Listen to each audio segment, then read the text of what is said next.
Chapter 1. Taryn. I thought death would taste bitter, but it was surprisingly sweet. The savor permeated my mouth, growing stronger as death wrapped his arms around me, paralyzing me with numbness that chilled every piece of my body. Part of me wanted to escape his grasp and fight my way to freedom. Yet another part yearned to melt into his embrace and deliver myself from every sorrow that haunted me in this life. As death dragged me into the unknown, my world grew darker, and there was nothing to fill my lungs with. I gasped for air as I struggled against him, but my antics only made his grip tighten. The light was growing dimmer behind me, yet was still within reach, offering me hope. Death clutched at me, desperate to keep his hold as I tried to slip away. I shut my eyes, fear overtaking me. "Not yet," I whispered. Death's icy fingers slid over my skin like daggers as he released me from his hold and pushed me back to the warmth of life. I turned to look over my shoulder, to get one last glimpse, but he was already gone. I shivered, the lingering coldness in the air a dark reminder that he would one day return. My consciousness slowly returned to my body.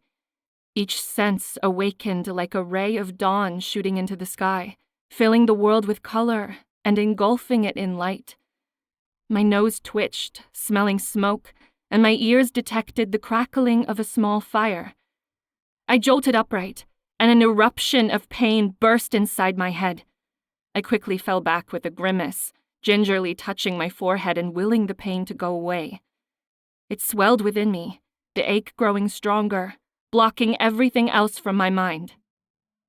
A search through my memories grasped for answers but came up short.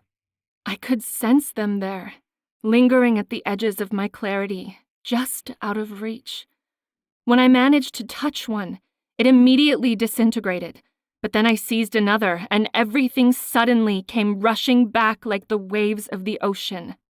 I pieced each muddled recollection together as they shifted into focus. The sharpness of the dagger against my throat, the sickening stench of the thieves, the overwhelming pain as my head smashed against the ground, clinging to Strider's neck as he galloped away, and then falling through empty air into the swirling darkness. My fingers stretched beside me and stroked what felt like the rough fibers of a woolen blanket. I cracked my eyes open, flames licking at my peripheral vision. The star-studded sky was barely visible through the outstretched branches of the trees, their silhouettes woven together like the bars of a cage, imprisoning me. A strange sensation overcame my body. I stiffened as goosebumps traveled up my arm, and the hair on the back of my neck rose. Death may have left me, but I was not alone. Someone was watching me. I rotated my head, the forest spinning around me until I found what I was looking for. Across the fire sat a motionless figure, shadowed by the dancing flames. The firelight illuminated his piercing blue eyes. They were fixed on me, and waiting for something. Strands of dark hair hung over his forehead, and stubble covered his clenched jaw. Neither of us spoke. Neither moved. I swallowed hard. Fear raced through my body and screamed at me to run, but I didn't move. I held his gaze, my steely eyes refusing to break contact with him. "If you're looking for money," I said, "I'm afraid I'll have to disappoint you like the others." The thieves had emptied my saddlebags on the ground in a fit of rage, becoming angrier when they found its contents held little more than the sour cheese and moldy bread I had been rationing. Villages had been sparse out here in the wilderness these past few weeks, and I was fortunate to have what little food I did. "I'm not looking for money." His voice was low and steady, spoken with a casualness that implied he possessed all the time in the world to have this conversation. An owl hooted in the distance, the only other noise beyond the crackling flames. I lay there, waiting for an explanation, but he remained quiet. My fingers slowly traveled underneath the blanket in search of a weapon. I craved the security of having something to defend myself with. My eyes roamed, relaxing as they came to rest on Strider grazing several paces away with another horse. Strider was okay, and with him so close, my chances of escape were rising. The horse is fine. The man's gaze had followed mine. In better shape than you are. The pain was almost manageable now, but when I sat up on my elbows, my head began to swim. I wouldn't get up yet. I ignored the advice, swaying as I moved into a sitting position and faced the stranger. The dagger concealed within my boot secretly made its way to my lap, hidden between the folds of my skirt. Without taking my eyes from the stranger, I assessed my surroundings. An escape plan was beginning to form in my mind when another memory resurfaced. This one was of the long-shafted arrows protruding from the thieves' chests, arrows that had not been delivered by my hand. My eyes fell to the longbow lying at the man's side. If he had saved my life, this complicated things. A favor had been granted, and no doubt he wanted one in return. That wasn't going to happen. I had no reason to trust this man and needed to get out of here as quickly as possible. Given my present state, I wouldn't be able to move fast, but if I kicked some of the embers at my feet into the man's eyes, it might give me enough time to reach Strider and escape. Before you run away, the man began, and I blinked, disturbed at his ability to discern my inner thoughts so easily. You might want to hear what I came to tell you about your father. Warning bells urgently rang in my mind as every muscle in my body tensed. I tightened my grip on the dagger, a sea of raw emotions flooding my being. Sharp pains shot through my head as I clenched and unclenched my jaw. I have no father. It wasn't exactly a lie. His gaze fell to the dying fire, and he reached over to grab a stick with his calloused hands. As he stoked the fire, the flames momentarily enlarged, illuminating his serious face. He was young, but his authoritative demeanor suggested a knowledge beyond his years. Calmly, he set the stick down and settled his steady gaze on me. Did Michael Gallows give his ring to the wrong girl, then? I sucked in a breath, my fingers involuntarily reaching for the familiar outline of the golden ring on my right hand. The sudden movement gave me away, destroying any hope of indifference. A smile tugged at the corner of the man's mouth, and he chuckled. I didn't think so. Anger rushed through me. Jumping to my feet, I clutched the dagger in front of me, struggling to stay upright. My eyes burned into the man, scared of what he wanted. "Who are you?" I demanded. He stood, his eyebrows drawing together, and I squared my shoulders as he rose above me. My name is Vladimir, leader of the Kavari. He hesitated for a moment, as if waiting for some kind of recognition. His rank paralleled the Queen's, but it was of no consequence. I would not defer to him no matter who he was. "And what do you want, leader of the Kavari?" I asked mockingly. Your father sent me to find you. An icy chill seeped deep into my bones. He was lying. No one should know who I was, who my father was. Why does a dead man need to find someone? For the first time, his calm demeanor transformed into surprise. Words didn't come at first, as if he couldn't find the right ones to say. You already know about his death? I crossed my arms. It had only been 2 weeks since I had been informed of my father's death, prompting the immediate departure from my home. With him gone, nothing held me to that small town. I'd been waiting to escape him for years, yet somehow, even in death, he still managed to find me. I had barely known my father, nor had I wanted to know him. "Why did my father send you to find me?" I asked. Vladimir's face turned grave. Because your father was murdered. My throat tightened, but I kept my emotions in check. Murdered. I had only been informed that my father was dead, not that he had been the victim of foul play. I swallowed the lump in my throat, regaining strength. My father meant nothing to me. The revelation of his murder meant nothing to me. I took a step back. Whatever happened to my father was his own doing. I'll not have any part of it. I turned and stumbled toward Strider like a drunk, the corners of my vision beginning to spin. Strider gave a low whicker, neck outstretched to greet me. Vladimir's horse grazed nearby, tethered to the ground, and my movements faltered. Strider stood fully saddled, ready to go except for a quick tightening of the girth, but Vladimir's horse had been untacked for the night.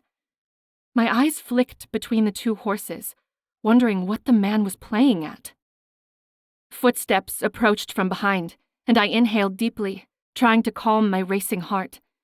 The knife was still in my grasp, and if Vladimir tried anything, I would take him down. If you cared so little for your father, why do you still wear his ring? My eyes fell to the golden ring encircling my finger. It was impossible to count how many times I had asked myself that same question. When my father had left it behind, all I wanted was to cast it from my sight, just as I had cast him from my sight. Yet every time I tried to get rid of it, I couldn't. If Vladimir knew who I was, then someone else might too. What if whoever killed my father came for me next? Had the thieves who attacked me known my identity? My mother and I had never spoken of my father in public. When asked about him, I was instructed to say that he had left when I was just a baby. My father never entered the village when he came to visit, and I don't even know that the widow down the road knew about his existence. I never understood why my mother had been so secretive about him. She insisted it was imperative for our protection. Therefore, I had never questioned it. Even after my mother's death, I never spoke of my father to anyone.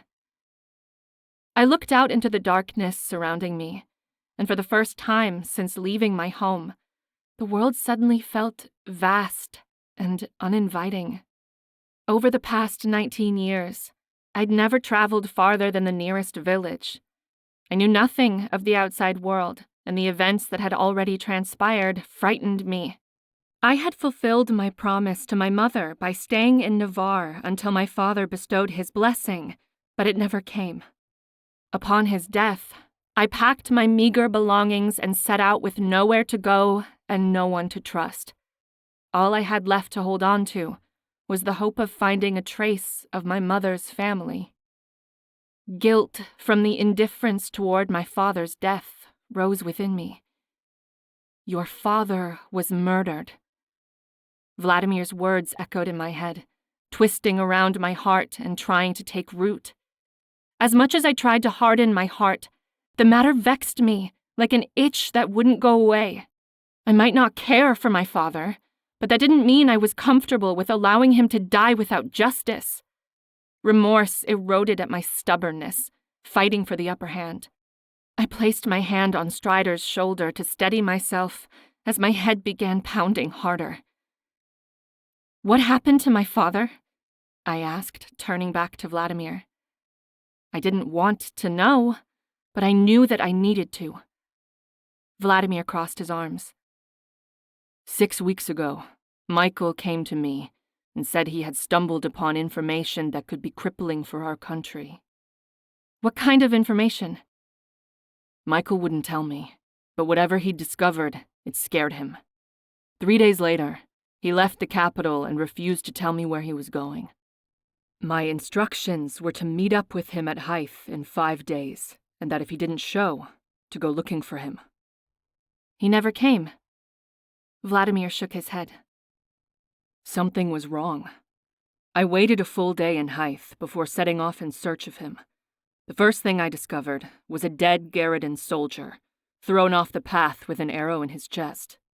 Farther into the woods, I found Michael's frozen body lying in the snow, pierced by his own sword with his throat slit. I felt the tears at the edges of my vision, but held them back. The highest disgrace a Garridan could suffer was to be taken out of this world by his own weapon. There were 7 other bodies in that clearing, all burned beyond recognition with no weapons, no identification, nothing. I leaned against Strider's shoulder for support. What had my father done to deserve a death like that? Did he send you all this way just to tell me this? Vladimir hesitated, his pale eyes determining how best to answer me.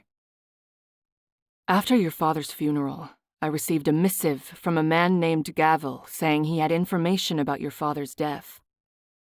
And what did he say? That he would only give the information to Taryn Gallows. I frowned. Why would he insist on giving it to me? Who else besides your father knows of your existence? I remained quiet. When I was growing up, there was always a man who brought us money every few months. He never seemed to care about our identity, but carried on as if he was simply following orders. The secretiveness my parents had always enforced led me to believe that no one knew of my existence. But now, I wondered if I was wrong. Michael ensured the information wouldn't fall into the wrong hands by requesting it be passed only to his daughter. I shook my head in confusion. How did my father discover this? Did he work for you? Something about what I said deeply disturbed Vladimir, and he tilted his head, choosing his next words carefully. Your father didn't work for me, Taryn. I worked for your father. He led the Kavari before me. Unease clawed at my stomach, ripping through my gut until I could no longer contain it. I quickly moved away from Vladimir, my head spinning at the implication of his words. My father had been the most powerful man in Garridan.